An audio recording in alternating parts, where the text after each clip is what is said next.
Welcome, in front of me I have Samsung Galaxy S10 Lite and Xiaomi AirDots 2, and I will show you how you can link this to the device.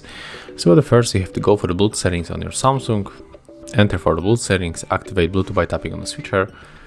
Next you have to grab your AirDots, open the case, and we have to click and hold both buttons like that. Take a look on the indicators. They are blinking on a white color, so it means that they are in the pairing mode. And when we scan again, as you can see, indicator is still blinking, we will get AirDots 2 right here. So basically you have to simply move them into the pairing mode, and you can spot that they are in the pairing mode when the indicator is blinking on the white color.